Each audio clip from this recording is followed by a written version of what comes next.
SteamBoat Willie was released November 18, 1928. It was actually the third Mickey short film to be produced, which a lot of people think this is the first one, but Plain Crazy, there was another one shortly after Plain Crazy called The Galloping Gone Show, which was never released, but SteamBoat Willie was the first one with sound, so I get the confusion. So the reason Disney decided to release this one first was out one day and he saw this thing called The Jazz Singer, which was this film that came out the year before SteamBoat Willie, and it was this like part talkie musical drama. I haven't watched it, but basically it was the first feature-length motion picture with like synchronized recorded music and speech. And so when he saw that, he was just committed to just make the first sound cartoon. Wait a minute, you ain't heard nothing yet. Goodbye. There's a little caveat here, because despite it being recognized for it, SteamBoat Willie was not technically the first cartoon with sound. In 1924 through 1926, there was these guys named Dave and Max Fleischer. I don't know how to say their last name. They got this place on the block called Inkwell Studios where they produced like 19 sound cartoons, right? It was part of this thing called the Song Cartoons. However, they were really bad at like keeping the sound fully synchronized.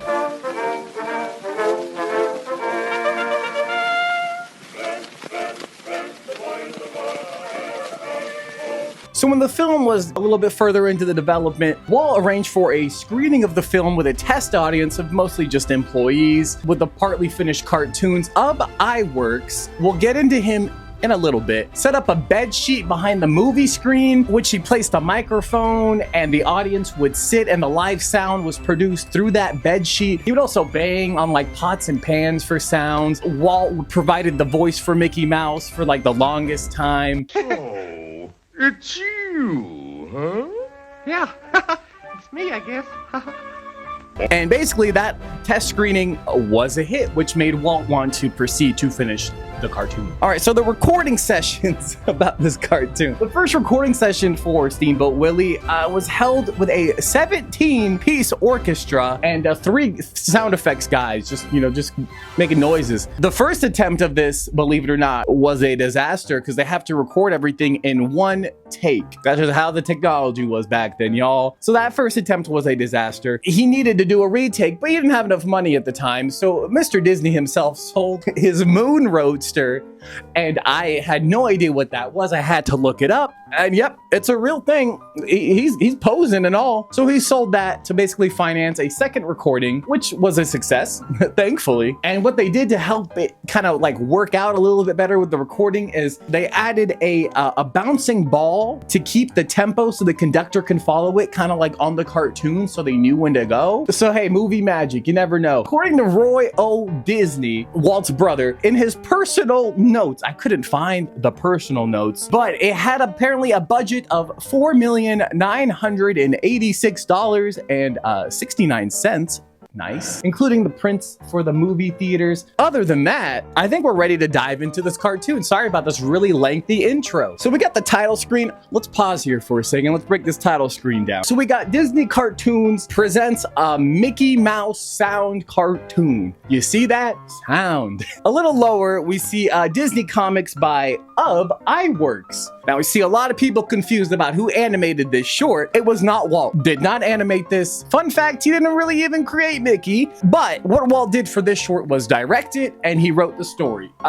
Basically did everything else. Walt didn't really give him a lot of credit for things that he made himself. They had a fallout in the future. Then he came back to the company when they were a little bit bigger. And now he's considered a Disney legend now, so they just kind of keep him on the down low. So shout out to him. Now below that, recorded by the Power Cinephone System. What the fuck is that? I didn't know either. It was a system on sound film technology. It's a totally different existing like phono film system developed by this guy named Pat Powers. You know, he has his own long story about its creation that I'm not getting into. Primarily, it was used by Walt to have sound on SteamBoat Willie. Basically, to give Michael Mouse a voice. And lastly, on this titles thing, we have copyright MCM XXIX, Roman numerals for 1929, which I didn't know that shit as a kid. Because all I cared about was the damn title and those pants. Damn, Mickey. Ooh, stripes and all. Damn, you look good. They should bring that back. Boom, first thing we see is the pedal streamer. I kind of like that name for a boat. It's chugging away. Besides the music, we hear the first sound, which is the chugging, and boy, does it mess with the ears.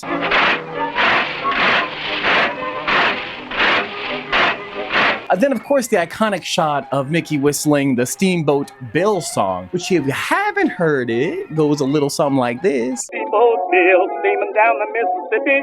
Steamboat Bill, a mighty man was he. Oh, Steamboat Bill, steaming down the Mississippi. Gonna beat the record of the Robert E. Lee. He's dancing. The horns at the top are beating each other because they're not honking loud enough. I mean, Mick is just having a good time here till big ol' Bad Pete pulls up on his body. Which, Mickey, I didn't know you stretched like that. After Pete gets rid of him, which, by the way, you would think this is Pete's ship because his name is Captain. So Mickey slips down some stairs, ass in bucket, and the parrot, which is also played by Walt, goes off on him. Now, I won't lie, this shit's old, so it's kind of hard to hear what they're saying most of the time. But he says, "Hope you don't feel hurt, big boy." Ha ha.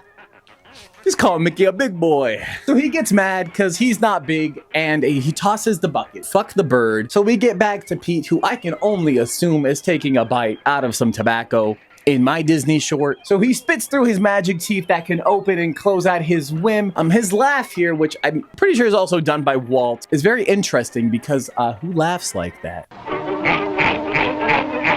All right, so a little bit after that, we get to Podunk Landing. I don't know why it's called that. After spitting on himself, we see the Fob cow, which is my favorite character in this short. Fob, again, if you didn't know, stands for free on board in shipping terms. I don't know, this cow, for the longest time when I was younger, I was convinced it was Clarabelle cow. It's not. It's actually a cow named Caroline Cow, who apparently had a very handful of appearances in Plain Crazy cartoon, which she almost gets hit by an airplane. She was also in Mickey's Choo Choo, which was she almost gets hit by a train. She was also in the Nifty 90s, in which she almost gets hit by a car. Big fan of her. So what Mickey does, he goes over to kind of pick her up and shit. She squirts on him a little bit. Classic comedy. Also, for a split second, when Mickey popped his head between the collar and her, I thought that was it for the boy, but I was let down again. He gets fed up. He goes for the hay, which is a lot of hay for a mouse to carry. He feeds it to the movie magic. So we get a new character coming through. Immediately we get a Minnie running, which I don't know, guys. She's still a work in progress. He has a lot of ranges. She misses the boat, does some crazy leg movements to catch up to it. Her and Mickey exchange some lines. Mickey brings the crane over to get her. I didn't know the crane had a mind of its own, but hey, at least it's a considerate a little bit. Mick drags her ass on the ship, right? Which I wanted to know what she was carrying. So she has like a ukulele and a purse. I think it's a very strange looking purse. Must be of the times. Oh, JK, she's actually holding sheet music because she's a musician. Oh, because ukulele. Oh, everything makes sense now. She drops her case. That opened into a song called Turkey in the Straw. Hey, hey. Which this goat just kind of eats. I also couldn't find a name for this goat, so let's call him Music Goat. The crane sets Minnie down. It's still considerate till the very end. Mickey catches up. He sees the ukulele and the turkey in the straw has been devoured. So what's the only logical way to fix this? Yep, play the Music Goat. So we get that iconic song that you hear in all these melodies, which I don't want to get into the history of this song. It's from the 1800s. It's a folk song. It does have a line about milking cows in it. Don't go looking up the lyrics. So while that plays, Mickey is in a groove and he wants to dance, play music, which I didn't know he was a street performer. When I say he utilizes everything around him, that includes himself. There was only one item I think that he used that I was not a big fan of. The washboard. I think that sounds like shit.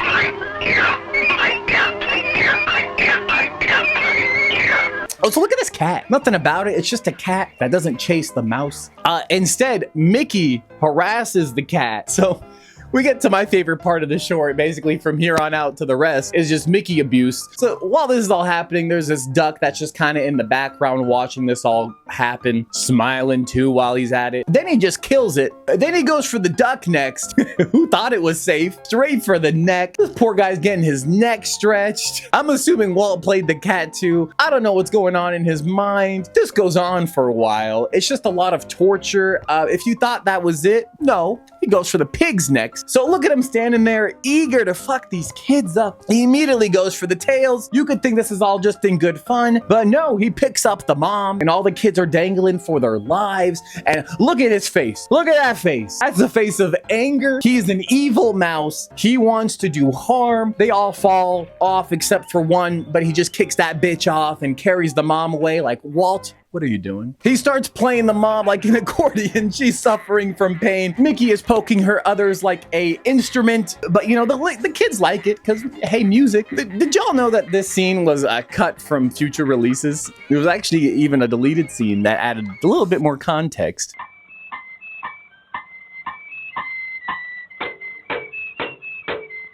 We're kind of wrapping up here, y'all. So we almost got the full melody playing here. Mickey, after a little bit of his abuse, trying to find the right sound for his song. He almost has the full melody here. He just needs some more percussion, so he looks for his next victim, Cow. He uses its teeth as drums. Finishes his set by pulling the tongue, bopping it. Do you think Mickey was abused as a child? I guess all that commotion got Pete's attention, so he drops by. Mickey gets nervous. Pete ends up tossing him into the potato pin. Are we sure this is his ship? Also, he cuts these potatoes horribly. He shaves off half the potato with one slice. 3 slices, it's gone. The parrot, remember him, drops by for one final roast of Mickey, which he repeats the same line of Big Boy from earlier. And then Mickey goes in for the one final kill. He smacks that bitch with a potato. It goes into the water, and we can hear Walt's voice one final time to wrap this short up.